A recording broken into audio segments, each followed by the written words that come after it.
Hi guys, it's your girl Riveting Radiance, and I'm back with another video.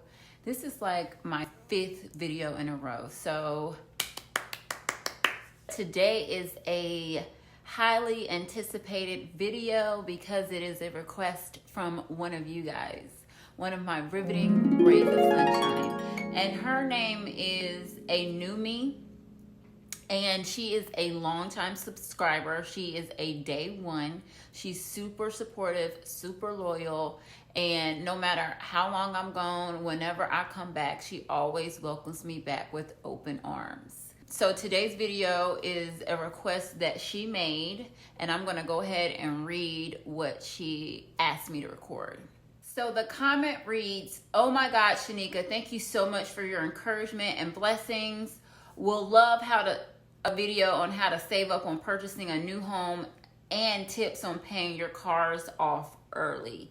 So that is such a great video topic. It's such a great request, and I would be honored to tell you exactly how I did step by step. So that's what this video is going to be. It's going to be how we built and purchased our home this year. So get pen and paper ready, and this is not going to be the traditional steps that you're thinking of. We didn't do anything that man did. Everything that we did was pretty biblical and scriptural and Christian-y. So let me start from the beginning, and I'm going to try to be short and sweet and straight to the point, but you guys know I'm super long-winded, so we'll see how this goes. Jeremy and I met online, okay? And it's really crazy because I am originally from North Carolina and he's originally from Virginia. However, I was attending college in Virginia and he was attending college in North Carolina. So it was fate. It was destiny. Like, what are the odds? He traveled to my state to go to school and I traveled to his state to go to school. But we didn't meet in those states. We actually met online. We didn't find that information out until later. So it was like, wow, what a big coincidence.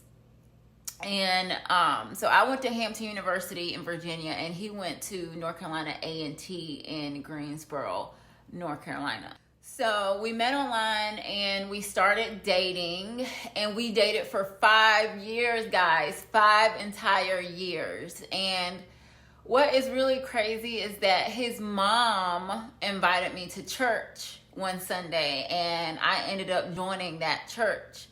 And the church is actually like literally right beside her house. I forgot to tell you guys that they ended up moving to North Carolina, and so that's the reason why the church was right beside her house. Sorry, left that out. But yeah, his mom wanted a new, fresh, clean slate and a new start, so she relocated here. So anyway, she invited me to church. I ended up joining that church. So at this particular church, it was a Bible-based church. Like, everything was very scriptural. And he always quoted scriptures, and he was very by the book, right? He wasn't lenient. He didn't mind stepping on anyone's toes. He didn't care if he offended anyone. His main goal was leading people to Christ in any way possible, right? And he didn't want to spoon feed you, burp you, hold your hand, pat you on the back. He wanted you to put on your big girl britches and get with the program immediately. So they always preached about, like, don't fornicate, don't shack up, don't have kids out of wedlock, you know, like those type of sermons. And Jeremy and I decided that we didn't want to continue to live in sin. So one day I woke up and I was like, what are we doing? I mean, are you going to marry me or not? Right? That's literally what happened. There was like no proposal or anything. And he was like, yeah, sure, why not? So we went down to the Justice of Peace and we got married. I had on a purple prom dress. Okay, I have no footage from this day at all, not one single picture. And we did it for God. We didn't want to sit around and try to prepare and save money and plan this big, extravagant, grandiose wedding. And we didn't even have money back then, but all we know is that we didn't want to live in sin any longer, not a moment more. Because when you're actively living in sin, God cannot protect you from the devil. He just simply can't. So we wanted to make sure we were covered.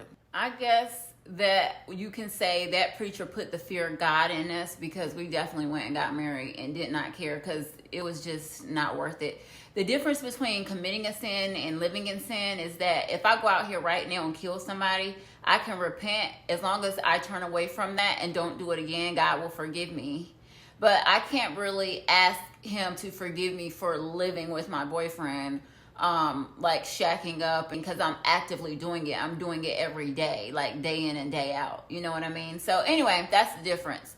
So we got married, and then after getting married, we moved in together, because before we weren't living together, we were just kind of like spending the night over each other's houses. So after we actually got married, we got our first apartment together, and it was like these really cute, extravagant luxury apartments. So I guess our first leap of faith was after moving into the apartment, I asked him to quit his job. And I said that I would just carry us financially, because his job kept requiring him to travel. And as a newlywed, I just wasn't like the biggest fan of that. Like at one point, they had him in California for like 6 months. And I was like, no, this can never happen again. So that was the first big leap of faith. I figured God would take care of us. It was more important for him to be home with his new wife and for us to create a bond, spend time together, get to know each other even more, fall deeper in love. So I said quit, and he did, and I had to carry us financially for a while.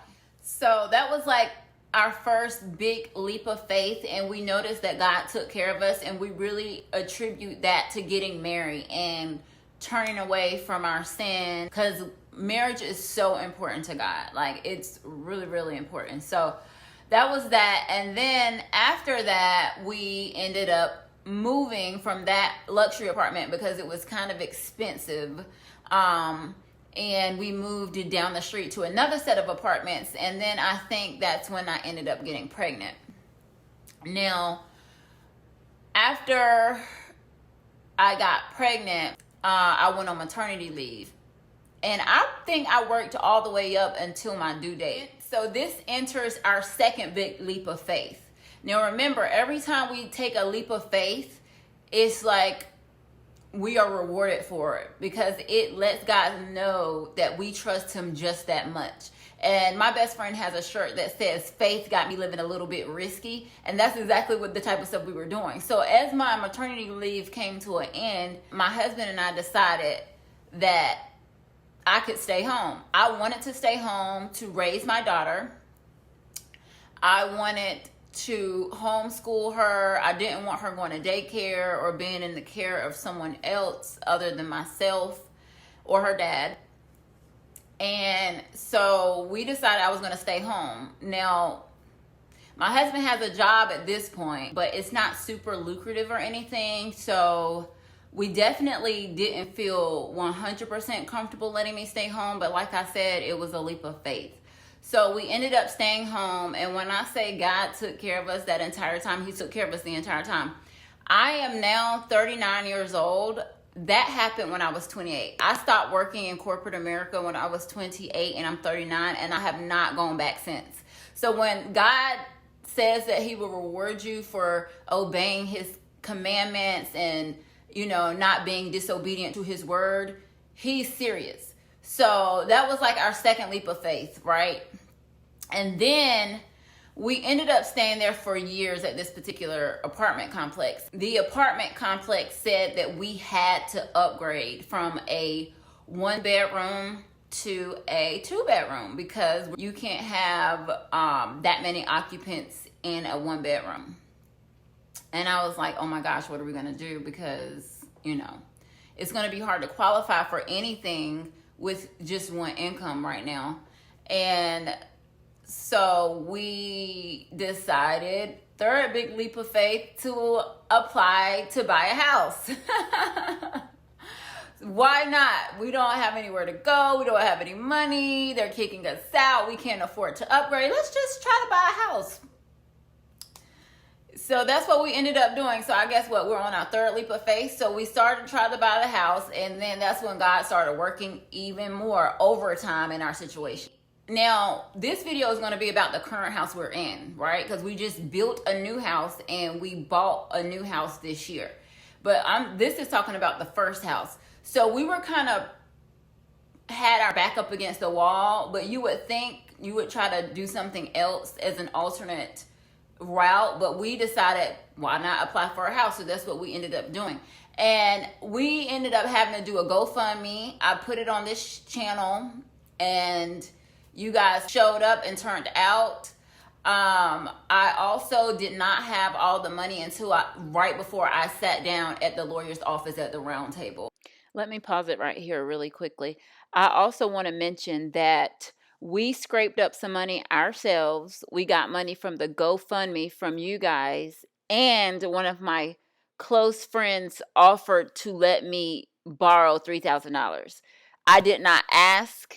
If anyone knows me, you know that I rarely, hardly ever ask for help or handouts. And people know this about me, so she just volunteered. She was like, yeah, and we went straight to the bank, and she gave me $3,000 in my hand in cash. So God will also put people in your life that will bless you and that are capable of blessing you, that are able to bless you, and he will instruct them to do so. Sometimes they may even act and not know why they're doing it. So God came through, and he was paying attention to how I waited. I could have been freaking out. I could have been like, going crazy, having anxiety or whatever, but I knew God was going to come through. Why would he bring me this far and not? And that's exactly what he did. So the first time around, we didn't save money. It wasn't super planned or premeditated or organized or anything. It was literally 2 kids following God and stepping out on faith. And we ended up getting the house, and that's not even the best part. It was a 3-bedroom, 3-story, 3-bath townhome, and our mortgage was less than $900. Yes, our mortgage payment was less than $900, which was way less than what we were paying in the apartment. So God gave us double. We lived in that house for a couple of years, and the Bible says that you have what you say, and that life and death is in the power of the tongue. Because I kept saying while living there, because we didn't have like a huge yard, because it was like a townhouse. It was, a regular average yard. But I kept saying, we're going to live here until my son turns 5, and then we're going to move. I said that multiple times while we were there. But I didn't know how I was going to execute that. I still wasn't working. We still only had one income. And now we were about to go from 1 kid to 2 because I'm pregnant. And I just knew that after 5 years, I wanted to move. And so, guys, I'm going to go ahead and stop the video here and make this a part 1. And then I will put up part 2 tomorrow. This video got a lot longer than I anticipated. And the rest of the video is recorded. I'm just basically breaking it up into 2 parts so that it's not super long. So stay tuned. Make sure you subscribe and turn on your notification bell so that you can be notified when I upload tomorrow's part 2. Thank you guys for watching.